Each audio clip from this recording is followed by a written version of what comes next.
As long as your computer can handle the map, Streets is easily the best place in Tarkov to make rubles. It's basically a get-rich-quick scheme that Nikita's given us this wipe. The route I'm going to show you is an easy way to make 400,000 or 500,000 per raid, even without keys.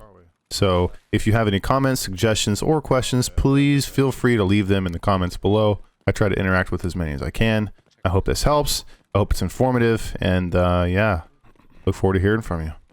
So this route basically consists of two different locations that you're going to loot. One of them is the post office, which is located directly across the street that we're running to now, and the other is the Chek building to the left.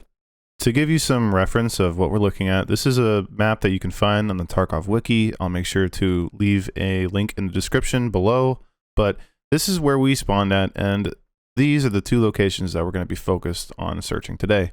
And as you can see, they are pretty close to the center of the map, so there is a lot of activity from AI scavs, player scavs, and PMCs, not just because of where it is, but also because people do know that these locations spawn with some good loot. The good news is that it is pretty close to a couple extracts. Underpass, scav checkpoint, collapse crane, and evacuation zone aren't too far away, but if you spawn close to these buildings, there's a good chance you're going to have to run all the way to Sewer River, Damaged House, or Courtyard if Courtyard's open. So, in order to make your life a bit easier, I would suggest bringing a green flare and extracting through Klimov Street, which I'll show at the end of the video. Just a word to the wise, be aware that there is an AI sniper to the north of this location, as well as down to the south past where it says Primorsky Ave Taxi. If you go past these blue dashed line areas, you will get killed by a super sniper scav, basically, that will insta-kill you, and there's nothing you can do about it.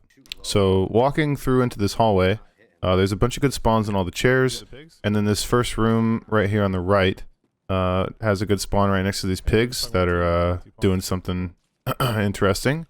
And then looping up into the building itself, if you head up to the second floor on this side, and it connects on both ends. There's a dead scav back behind where I just ran in, and then if you come up this ramp and turn around and run along the edge, you run into a room that has a bunch of rare loot spawns. On this table right here and inside this pizza box, as well as on the counter, in the oven, and on the floor to the left of this oven, you can find everything from bitcoins, roosters, ravens, or anything of the sort. The same can be said for the room to the left here that's closed. A lot of people don't know that in this book, as well as on the chair to the left and inside of that box that I just checked, you can find really good stims as well as other just rare loot items. This room right here does have a chance of spawning some stims as well as the one across the hall, but realistically most of it you'll just find some food, water, ammo, and maybe a condensed milk or two. It is worth looting, but it's nothing really like to write home about, you know. You're not going to find bitcoins or GPU spawns or anything crazy like that.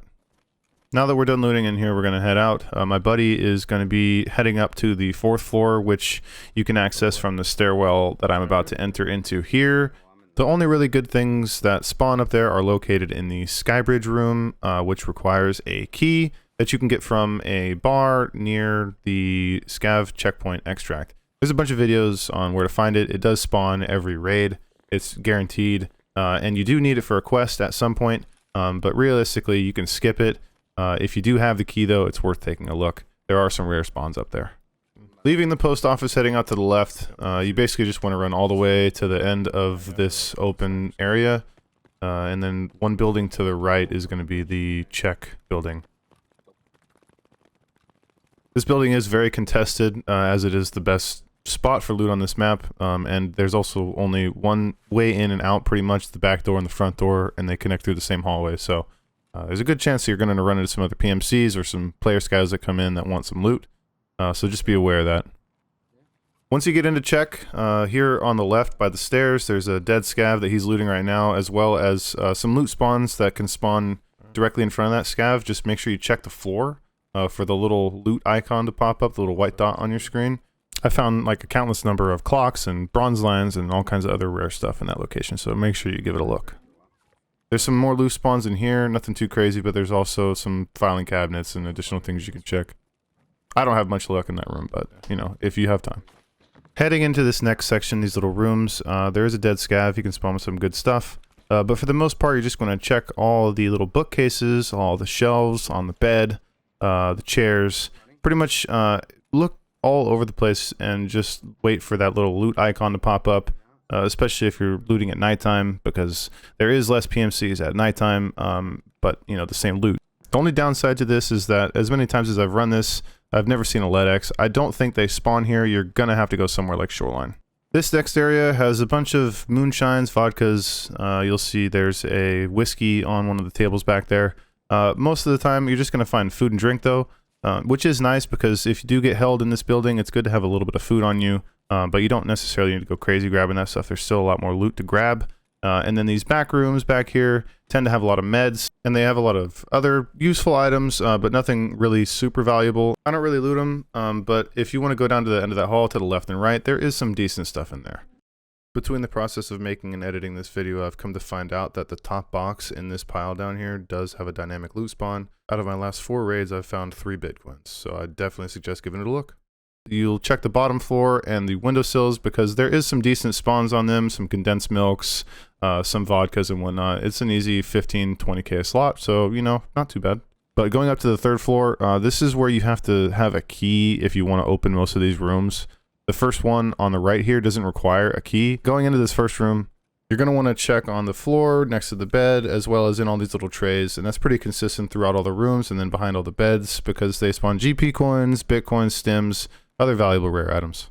And after that first room, you're going to need the Iron Gate key, which you can see here. It's got 40 uses, usually sits 200 to 300k on the flea, but it's got some pretty good stuff. Same thing as the first room. Check behind the beds, check on the floor, check in the pots, and you can generally make your money back in like 3 or 4 raids. I personally think that it's worth it.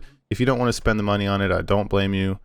Because sometimes there is nothing that spawns in these rooms, but as you can see here, sometimes you do find Bitcoins, GP coins, everything that we've kind of gone over before. And since those items can go into a sick case or a docs case, I'm guaranteed to come out with at least some sort of money if I sell them to therapists.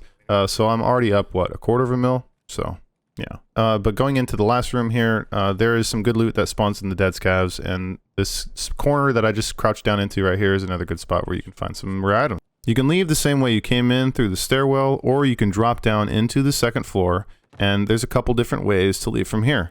One of them is the route that you'll see me take in a second. You breach the door to the right, which is only breachable from inside of this hallway. You can't kick it in from the stairwell that you first entered to go up to the 3rd floor. The second option is to the left there. If you saw me look, there's a hole in the wall. If you crawl under there, there's a door at the end of the hallway that connects back on the same side of the building as you first entered in at the very beginning. It's a good way to navigate if you're being held by people, but it does make noise because it requires the stairs key, so be careful of that. And on the same side of that hallway, on the right side, is the Chek 15 room. If you find the Chek 15 key, personally, I wouldn't get rid of it, but I mean, you can trade that thing for anything because that is the most valuable room in the game. If you get the key and you go into that room, the loot you'll find is guaranteed to bring you 1 to 2 mil a raid. That room is broken. Now back into this area, once again, this is the area you'll get held at. People will come in, hear you running around in the building, and they'll sit at the end of this hall and wait for you to try and leave.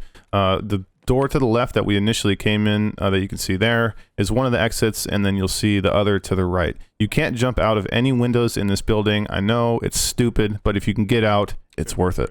So once again, this location is very close to a few of the different extracts. Just over to the right, where we will extract from this raid, is the collapsed crane, as you can see in front of me here. Down to the left is evac zone, and then back over towards the building that we first went into are the scav checkpoint and underpass extract, and also the Klimov Street extract where you require a green flare. I'll put a clip of that here. Look in the bottom right, you see a signal flare area. Make sure you see that, and then once you do, you fire flare up into the sky. You'll see it above you, and then that's your cue that you can actually leave. If you don't shoot the flare off, or if you run out into this part of the street without the flare, you will instantly die from that AI sniper scav that I was talking about. If you're nervous about this extract or any other part of this map or this route, I would highly suggest running some offline raids. It's a good way to learn the map and kind of figure out what's happening without the risk of actually dying. Well, at least dying and actually losing your items. If you have the problem where your computer is basically a super powerful toaster and that's about all it's good for, you might have some issues running this map. It's not optimized at all. It's kind of an issue really for everybody. And the best thing that I can give you for advice would be to restart your game every time you're about to run streets, as well as clear your cache. This will help you a lot. It should alleviate a lot of the issues that you have. My buddy has that issue himself, and it seems to make things a lot better, but his internet's also ass, so, you know, there's that too. Good luck in the raids, have fun. If you guys have any questions, let me know. I do try to respond to all the comments, so yeah, enjoy.